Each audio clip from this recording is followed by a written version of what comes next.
Hello વિદ્યાર્થી મિત્રો, હવે આજે આપણે ફરી પાછા એક નવા ગુણધર્મો છે એ શીખવાના છે.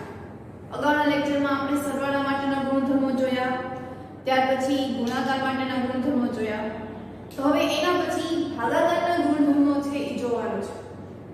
આપણે સિમ્પલ ભાગાકાર છે એ આપણે પ્રાઇમરીમાં છે એ કરી ચૂક્યા છે. આપણે એમાં પોઈન્ટ વાળા પણ ભાગાકાર છે એ કરતા હતા, પણ એના ગુણધર્મો છે એ હકીકતમાં શું છે તો હવે આપણે એની ચર્ચા કરવાની છે. તો કે કોઈ પણ પૂર્ણાંક એ આપણે નોંધ છે એ લખવાની છે.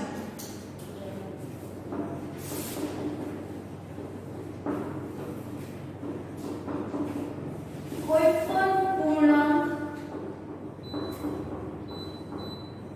એ માટેની વાત કરીએ છીએ આપણે, બરોબર. કોઈ ચોક્કસ પૂર્ણાંક નથી લેતા, આપણે કોઈ એક પૂર્ણાંક લઈએ છીએ કે જે a છે. એ માટે જો a ભાગ્યા 1 આપવામાં આવે, a ભાગ્યા 1 આપવામાં આવે તો જવાબ છે એ પોતે a આવશે.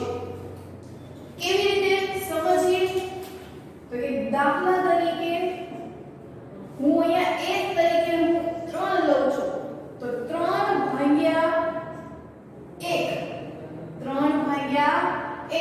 તો આનો જવાબ છે શું આવશે તો કે 3. આપણે અત્યાર સુધી આવા ભાગાકાર છે એ કર્યા છે, તો આને મારે કરવું હોય તો 1 તેરી 3 બંનેની બાદબાકી જવાબ 0, તો જવાબ શું આવ્યો પોતે એને જ. એટલા માટે આપણે કહીએ છીએ કે 3 ને જ્યારે તમે 1 વડે ભાગો છો તો જવાબ 3 આવે. એની જ રીતે જો પૂર્ણાંક a માટે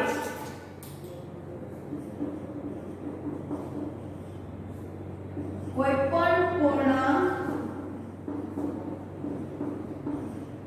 a અને b એવું આપ્યું છે, a અને b કોઈ પણ બે પૂર્ણાંકો છે, તો જ્યારે તમે એનો ભાગાકાર કરો છો ત્યારે તમને આ રીતનું એનું સમીકરણ છે એ મળે છે. ટૂંકમાં એવું કહીએ કે આપણે કોઈ પણને ભાગીએ છીએ ત્યારે જો માઈનસ નિશાની ઈ તમને અંશમાં આપેલું હોય કે છેદમાં આપેલું હોય, આખું સમીકરણ છે ઈ x સ્વરૂપ જ તે કહેવાય. એટલે કે હું તમને આવી રીતે કહું -2/3 અથવા તો 2/-3 બંનેનો જવાબ છે એ સરખો આવે. કારણ કે હું આ માઈનસ નિશાની છે હું એને અંશમાં પણ રાખી શકું અને આ જ માઈનસ નિશાની છે એને હું છેદમાં પણ રાખી શકું.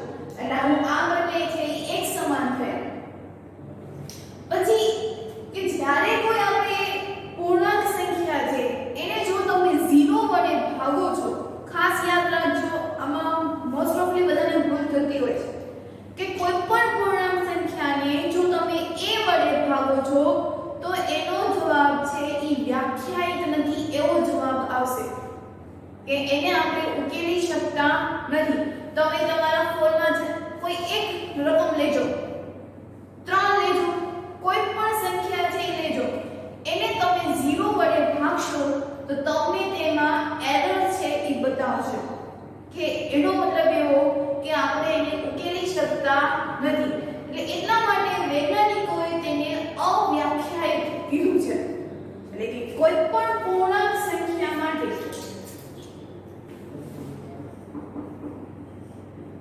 કોઈ પણ પૂર્ણાંક સંખ્યા a માટેની વાત કરીએ તો a ભાગ્યા જો 0 કરીએ છીએ તો એનો જવાબ છે શું આવે છે તો કે અવ્યાખ્યાયિત.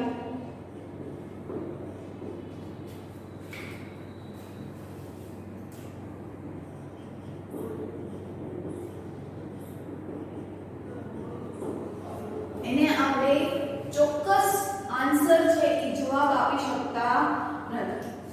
એના પછી આના જ જેવું કે જો 0 ને 0 પણ એક પૂર્ણાંક સંખ્યા છે, જો 0 ને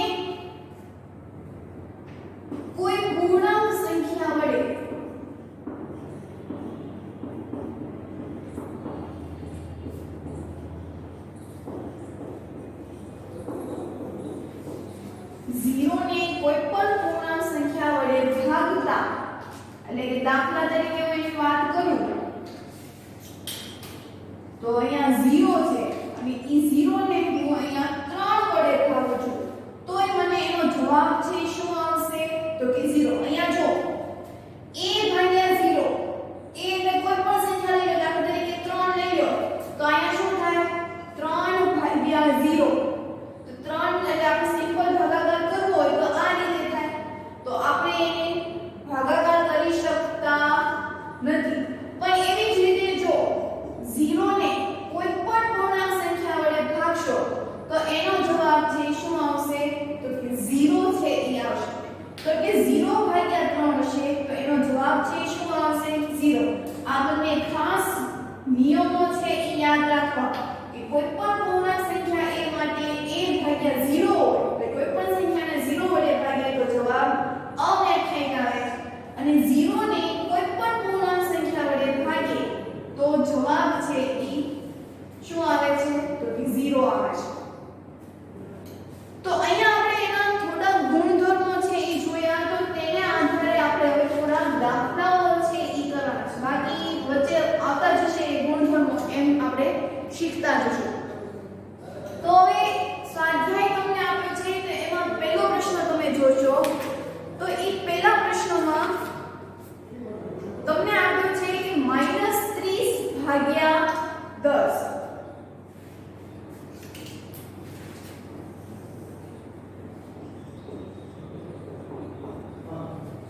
સ્વાધ્યાય 1.4 પ્રશ્ન નંબર 1 એમાં -30 ભાગ્યા 10 આવી રીતે રકમ છે.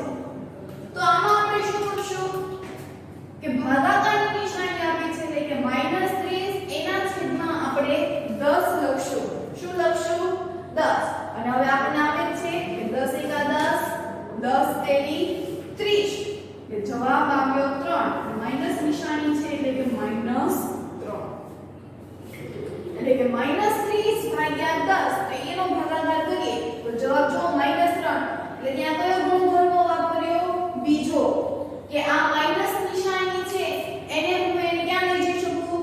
છેદમાં પણ, અને અથવા તો માઈનસ અંશમાં પણ આપ્યું હોય છતાં એનો જવાબ છે શું આપ્યો હોય છે? તો કે માઈનસમાં. આપણે શીખ્યા હતા કે જો ઋણ નિશાની છે જો એકી સંખ્યામાં હશે તો એના જવાબમાં માઈનસ નિશાની આવશે. તો જેવી રીતે ગુણાકાર માટે શીખ્યા હતા એવી જ રીતે ભાગાકારમાં સેમ નિયમ છે. અહીંયા જે રૂલ્સ આપણે ગુણાકાર માટે વાપર્યા હતા એ જ રૂલ્સ છે આપણે ભાગાકાર માટે છે વાપરવાનો છે. એની સિવાય આટલા તમને અહીંયા ગુણધર્મો છે એ આપેલા છે, ખાસ એને યાદ રાખો. એના પછી બીજો દાખલો તમને આપ્યો છે તો કે 50 ભાગ્યા -5. 50 ભાગ્યા માઈનસ. તો આમાં પણ ભાગાકારની નિશાની આપી છે એટલે આપણે એને છેદમાં લખી નાખશું.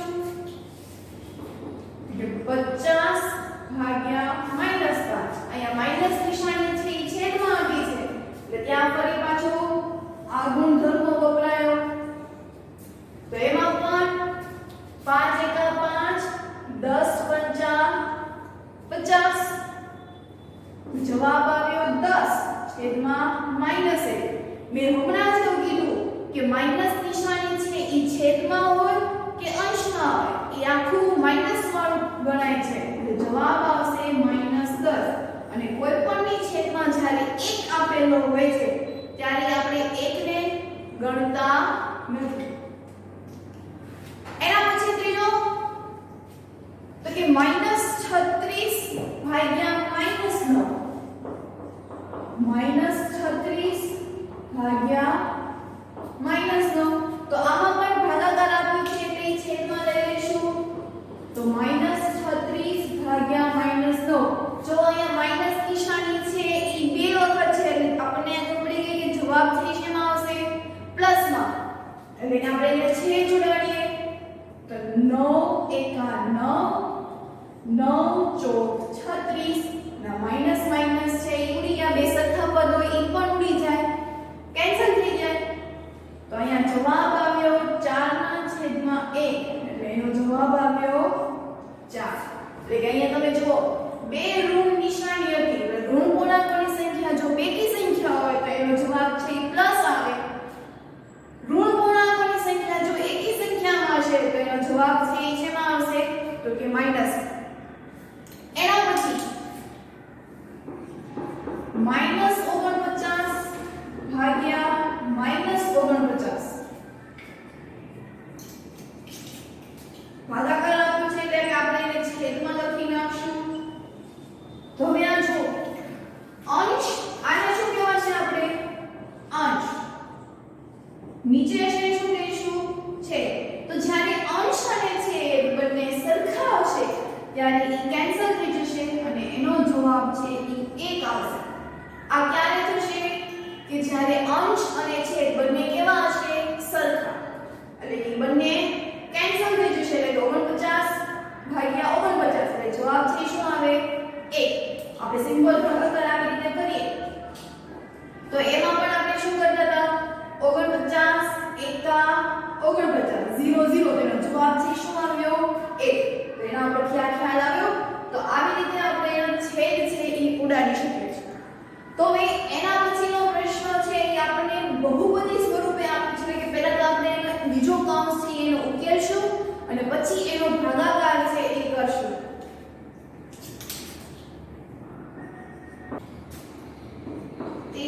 ભાગ્યા -2 + 1 આવી રીતે કોઈ એક રકમ છે એ આપેલી છે. તો આમાં શું કરશું? પહેલા તો કે 13 અને ભાગાકાર નિશાની એ પહેલા એમને જ રાખશું. પહેલા કૌંસને છે એ આપણે છૂટો પાડશું. તો કે 13 ભાગ્યા -2 + 1 13 ભાગ્યા minus plus minus minus plus minus બંનેની બાદબાકી કરવાની એટલે જવાબ છે શું આવશે? તો કે -1. ફરી પાછું a ભાગ્યા -b પ્રકારનું થઈ ગયું. તો આનો છે આપણે ભાગાકાર કરશું તો કે 13 ભાગ્યા -1. તો જો આ a ભાગ્યા 1 બરાબર a એવું હતું પણ એમાં જો -1 સ્વરૂપે હોય એટલે a ભાગ્યા -1 આવે તો એનો જવાબ છે શું આવશે? તો કે -1. તો આમાં 13 ભાગ્યા -1 તો જવાબ શું આવશે? તો કે -13. બરાબર. એના પછીનો દાખલો છે તો કે 0 ભાગ્યા -12 0 ભાગ્યા -12 અહીંયા કહેવું કે જો 0 ની કોઈ પણ પૂર્ણાંક સંખ્યા વડે ભાગતા એટલે કે 0 ભાગ્યા a બરાબર શું આવશે? 0. આ એનું ઉદાહરણ છે કે દાખલા તરીકે જો હું 0 ભાગ્યા 3 કરીશ તો જવાબ છે શું આવશે? 0. અહીંયા પૂર્ણાંક સંખ્યાને બધી જ પૂર્ણાંક સંખ્યાને આવરી લે તો એની માટે એક અચળ સંખ્યા ધારી જે a છે 0 ભાગ્યા a તેનો જવાબ છે શું આવશે? 0. તો અહીંયા પણ એ થયું. અહીંયા પૂર્ણાંક સ્વરૂપે આપણે અહીંયા 3 લીધા હતા જ્યારે અહીંયા આપણને રકમમાં આપી છે -12 તો આપણે એવું લખવું હોય તો શું લખાય? 0 ભાગ્યા -12 એટલે જવાબ છે શું આવશે? તો કે 0. એના પછી 7મો દાખલો છે તો કે -31 ભાગ્યા 30 વત્તા -1 -30 વત્તા -1 તો આમાં પણ એવું કરવાનું કે પહેલા કૌંસને આપણે ઉકેલી નાખશું પછી એનો ભાગાકાર છે એ કરશું. તો કે -31 અત્યારે એમને અત્યારે કૌંસને છે કોઈ નાખીએ તો પહેલા નાનો કૌંસ છે છોડીએ તો પ્લસ માઈનસ માઈનસ વિરુદ્ધ નિશાની છે એટલે માઈનસ આવશે તો પ્લસ માઈનસ માઈનસ. પાછી જો સરખી નિશાની થાય તો સરખી નિશાની એટલે માઈનસ માઈનસ પ્લસ બંનેનો શું કરવાનો? સરવાળો એટલે આવશે જવાબ 31. હવે 30 અને 1 બંનેમાં માઈનસ નિશાની છે તો એ બંનેમાંથી મોટું કોણ થશે? -30 કે -1? તો આપણો જવાબ રહેશે -1 મોટા જેની નિશાની કેવી છે? માઈનસ. તો આપણે ભાગાકાર સ્વરૂપે છે એટલે આપણે છેદમાં લખીએ તો -31 ભાગ્યા -31 બંને સરખા પદ છે બંનેમાં ઋણ પૂર્ણાંકોની સંખ્યા પણ બેકી સંખ્યા છે અને બધું કેન્સલ થઈને જવાબ શું આવશે? તો કે 1.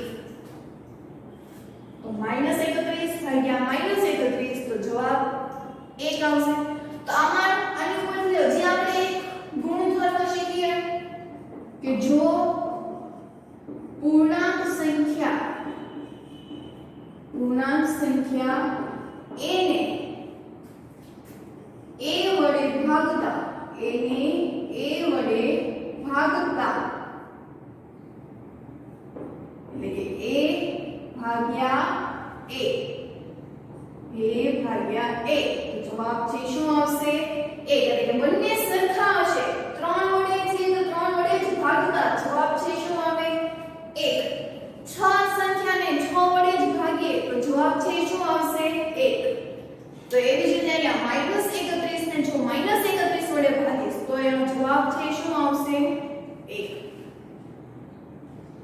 તો હવે આપણે 8મો દાખલો તરફ વળીએ તો 8મા દાખલામાં પણ આપણે આ રીતનો દાખલો છે કે કૌંસને આપણે પહેલા ખોલવાના અને પછી એનો ભાગાકાર છે ઈ કરવાનો એના પછી 8મો દાખલો જોઈએ તો એમાં -36 ભાગ્યા 12 ઈ કૌંસ પૂરો થઈ જાય પછી જે જવાબ આવે છે એને ભાગ્યા 3 છે ફરી આપણે તો પહેલા કૌંસને જ ખોલી નાખશું તો અહીંયા ભાગાકારની નિશાની છે એટલે આપણે ભાગાકારને આપણે શેમાં લખીએ છીએ છેદમાં એટલે કે -36 છેદમાં 12 એને ભાગ્યા 3 છેદ ઉડાડીએ તો 12 એકા 12 12 દુ 24 12 તેરી 36 એટલે આનો જવાબ શું આવ્યો -3 ના છેદમાં 1 ભાગ્યા 3 આપણે હમણાં શીખ્યા કે કોઈ પણના છેદમાં 1 તો હોય જ છે તો ઈ આપણે 1 લખીએ કે ન લખીએ ઈ ચાલે તો ફરી પાછું તો કે -3 ભાગ્યા 3 એટલે આ કયા સ્વરૂપ આવી ગયું a ભાગ્યા a બરાબર 1 પણ એવી જ રીતે જો a ભાગ્યા -a તો જવાબ છે શું આવશે -1 એટલે કે આ 3 3 કેન્સલ થઈ ગયા તો જવાબ આવ્યો -1 બરોબર જ્યારે બધું જ ઉડી જાય ત્યારે એનો 1 છે ઈ જવાબ રહેશે એટલે ઈ 1 અને માઈનસ નિશાની છે એકી સંખ્યામાં છે એટલે માઈનસ નિશાની ટૂંકમાં યાદ રાખવું હોય તો કે a ભાગ્યા a તો જવાબ 1 આવે a ભાગ્યા -a કરો તો જવાબ છે ઈ તમને -a માં આવશે એના પછી તો કે -6 + 5 હવે બે કૌંસ આપ્યા છે અત્યાર સુધી આપણને એક કૌંસ ઉકેલીને પછી ભાગાકાર કરવાનું કીધું તો હવે બે કૌંસ આપ્યા છે એને ઉકેલવાના છે અને પછી તેનો ભાગાકાર છે ઈ કરવાનો છે તો પહેલા બંને કૌંસને છે ઉકેલી નાખીએ તો કે -6 + 5 ભાગાકાર નિશાની n -2 + 1 વિરુદ્ધ નિશાની minus plus minus minus plus minus બંનેની બાદબાકી કરશો તો 6 માંથી 5 જાય એટલે જવાબ આવે 1 મોટા પદની નિશાની એટલે કે -6 મોટું પદ છે જેની નિશાની ઋણ છે એટલે જવાબ આવશે -1 ભાગ્યા minus plus minus minus plus minus બે માંથી 1 જાય એટલે જવાબ આવે 1 મોટું પદ અહીંયા -2 છે જેની નિશાની માઈનસ છે એટલે માઈનસ નિશાની તો હવે ભાગાકારની નિશાની એટલે કે -1 છેદમાં -1 એવું લખશું તો આ બંને કેન્સલ થઈ ગયા તો જવાબ શું આવશે 1 એટલે કે a ભાગ્યા a અહીંયા a બરાબર શું આપ્યું છે -1 એટલે કે a ને જો હું a વડે ભાગીશ તો જવાબ છે શું આવશે 1 તો અહીંયા આપણે ગુણધર્મોને આધારે ભાગાકાર છે એ કર્યા તો હવે આપણને abc ની કોઈ વેલ્યુ આપી છે અને એનું સૂત્ર આપ્યું છે કે આ સૂત્રને ચકાસો શું ઈ સરખું થાય છે કે નહીં તો નીચેના દરેક abc ની કિંમતો માટે બધાના સૂત્રોમાં આપણે આ સૂત્ર વાપરવાનું છે કે a ભાગ્યા b પ્લસ c તો શું એનો જવાબ છે ઈ a ભાગ્યા b વત્તા a ભાગ્યા c જેવો થાય છે પણ આપણને એ સૂત્રમાં જ લીધું છે કે થતું નથી તોય એને ચકાસો આપણે ગુણાકારના સૂત્રમાં શું કર્યું હતું તો કે આ a ને આપણે b સાથે ગુણતા એટલે કે a ભાગ્યા b વત્તે સરવાળાની નિશાની છે આ a ને c સાથે પણ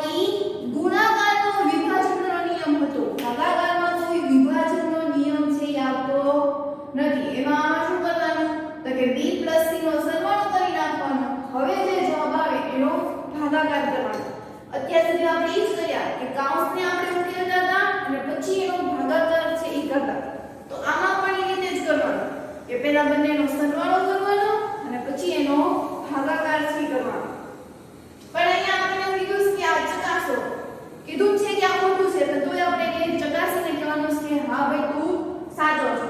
તો એ રીતે કરીએ આપણે. તો ડાબી બાજુથી શરૂઆત કરીએ.